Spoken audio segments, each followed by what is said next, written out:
Is body recomposition actually possible? Or is it just another fitness fad promoted by influencers to get more clicks and more views? Well, it turns out that there actually is good evidence that body recomposition is possible, but it can be really difficult to achieve. So in this video, I'm going to give you some expert guidelines on how to achieve body recomposition using not only my own personal experience of achieving body recomposition myself and my knowledge of over a decade of weight training, but also the most comprehensive and latest research on the subject. So what exactly is body recomposition? It's the idea that instead of cycling between traditional bulking and cutting cycles in order to gain muscle and then lose fat, you can actually gain muscle and lose fat at the same time. Now, this seems to go against our intuition that the body simply needs to take in less calories than it expends in order to lose fat, or take in more calories than it expends in order to gain muscle. And I've certainly held on to this belief for quite some time, so when I read the research, it was really surprising.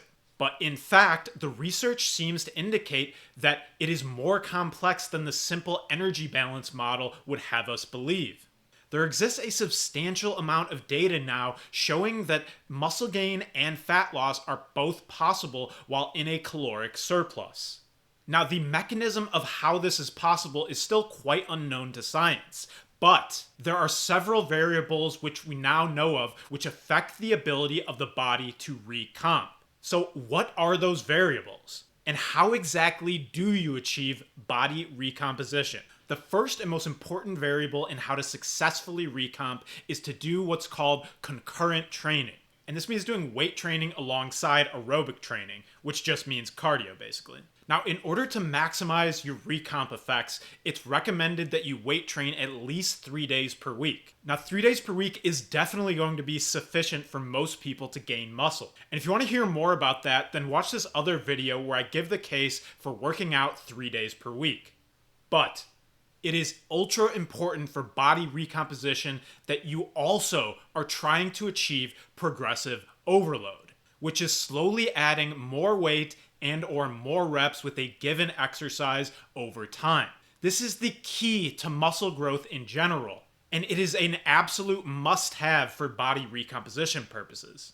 Now, when you combine this with cardio, the effect on recomposition is even greater, as cardio initiates and potentiates fat loss. So weight training at least 3 times per week and doing cardio at least 3 times per week is the minimum you can do to start the body recomposition process. But there is more. Another critical factor in how to achieve body recomposition is getting enough protein in your diet. Now, doing a really high protein diet seems to be really beneficial, especially with lifters and athletes who have some experience in the gym already. In this population, the data has shown that if these lifters are in a caloric surplus, and that surplus is mostly due to increased protein consumption, then recomposition is much easier to achieve. So if you have some experience, then make your caloric surplus come from protein.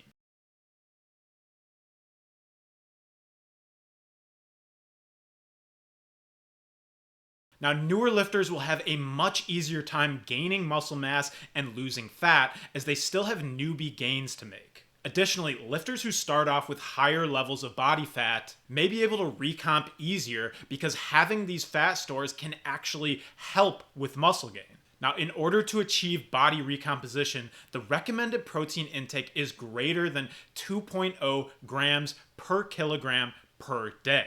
And if you want to know exactly how much protein to consume for body recomposition purposes, then go watch this other video where I go into it in more depth. And protein supplements can be helpful to get you over the hump, and their effect on protein synthesis and muscle growth may be greater if you take them post-workout. Another potential factor in successful body recomposition is sleep. Now, this factor has not been as well studied for recomposition as weight training or cardio, but in the studies we do have, it is associated with successful recomposition. Getting enough sleep aids in both muscle growth and fat loss, and even slightly restricting sleep by like an hour can have negative effects on body recomposition. Now, you also want to be vigilant about monitoring your recovery from the gym in general. And part of this is making sure you get enough rest. You may need to reduce the frequency of training, the volume, and or the intensity of your training, and this is especially true if you're doing a lot of strenuous physical work outside of the gym, which is hampering your ability to recover. But the best way to monitor recovery is to track your progress in the gym. Now, you won't always be able to achieve progressive overload every session, but you want to make sure that you're at least not losing strength. And this will be a good barometer for how your recovery is doing. Now, I do want to make a little disclaimer here. Just because body recomposition is possible and has been empirically verified does not mean that it is the optimal strategy for achieving the physique you want. In fact, there's still a lot of merit in the traditional bulking and cutting cycles, especially if you really want to maximize muscle growth and or fat loss. Now, there's a reason why professional bodybuilders still mostly stick to traditional bulks and cuts, because choosing one overarching goal and driving hard towards it is usually the best way to achieve that goal in the most efficient way possible. But for us mere mortals, body recomposition can be a really great way to challenge yourself. It can be better for your health, and it can help you achieve a physique you can be proud of, without having to put your body through the really intense cycles of bulking and cutting. Now, there is one group of people who I really recommend to stick to the basic bulking and cutting paradigm and not body recomp, and that is skinny guys.